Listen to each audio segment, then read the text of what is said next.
Thanks for logging on to Christ Notes today.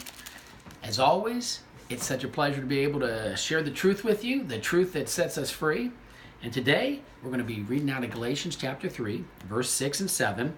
And we're going to talk about faith. We're going to talk about Abraham. Okay? So it says, "Thus Abraham believed in and adhered to and trusted in and relied on God.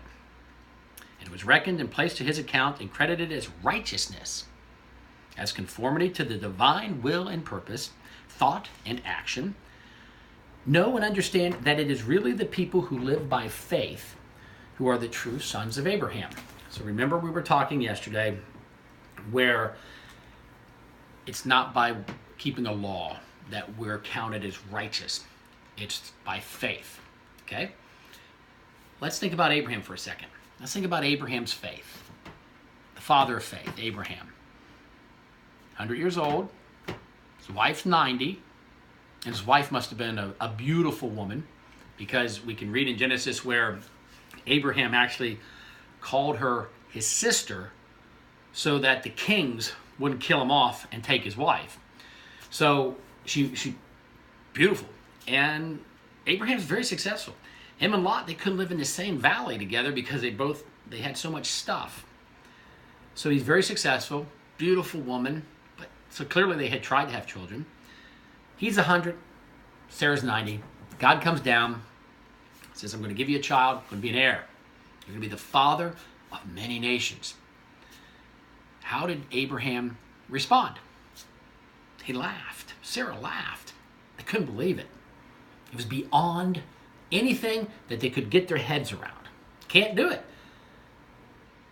But yet, Abraham, it was counted as faith, because he's like, "God, it's got to be you. That's got to be miraculous.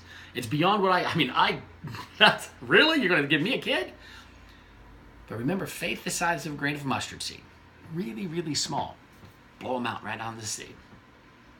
We don't have to have as much faith as people think we do. Just a little bit more than we'll ever need. And we've got more than just a little bit, because we've got Jesus authoring and finishing our faith. That burden, the burden of faith, not on you. It's on Jesus.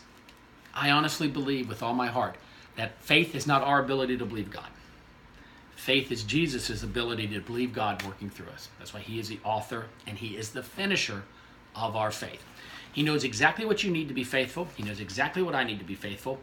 And it's his responsibility to make it come to pass. There's nothing wrong with believing that. There is nothing wrong with fully expecting it, saying, "Jesus, you've got to do it." And he will do it because he's faithful.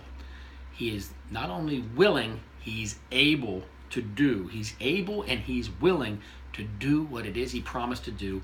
And he's our shepherd. That means it's his responsibility to make sure that every last thing our Father has destined for us to do will come to pass. Because before you were ever in your mother's womb, our Father had a plan and a purpose for you, and he will absolutely ensure that it comes to pass. There is no way you will ever not be exactly who our Father wants you to be. That is a freeing thing. And our Father wants us all to have life and have it abundantly. And he will cause it to come to pass. I really believe that. And I don't think it's up to us, because we will fail. That kind of responsibility cannot be placed on an angel, cannot be placed on man. It has to be squarely and placed on our Father's shoulders. And he's our head. He's our vine. He's our potter. He's our shepherd. He who sanctifies us. He's the one that sanctifies us. He's the one that makes sure it comes to pass. He's the one exerting his influence on our souls. So I think what we need to start really doing, and I hope the Holy Spirit really allows us to do it, is really begin to dream and to imagine just how greatly our Father can use us, because that burden is all on him. I hope he really allows us to begin to understand that we have been set free completely and totally, and that he is now responsible 100% of the time to make sure that we live in the complete victory of always being more than conquerors through Christ that loves us. That's what I hope comes to pass. And I think that's the Holy Spirit in me causing me to hope that. Because this word, the more our Father takes me into the word and he shows it to me, the more I realize it is his responsibility. And even now, when times get tough sometimes, I run back to, oh, what am I doing wrong? What do I got to do? And then instantly the word comes in, no. So what do I have to do, Brad? Clearly, we all have things to clean up in our lives. But Jesus, he's a refiner's fire and a fuller's soap, not us.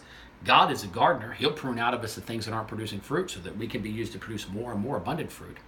So we have to have faith. Abraham, when he was told how great he was going to be, laughed. Couldn't believe it. And same thing will happen to us. God will always use us more than we can think. And he'll take us down that path. He'll lead us into the paths of righteousness for his name's sake. And you will absolutely, 100% of the time, be successful.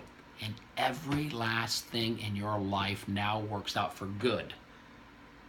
There's nothing that will stop our Father from fully and completely using you. I hope these studies give that to you.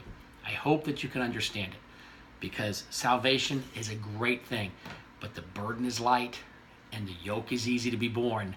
We can't help but have just great things happening through us. Be blessed today in the power of our Father's might.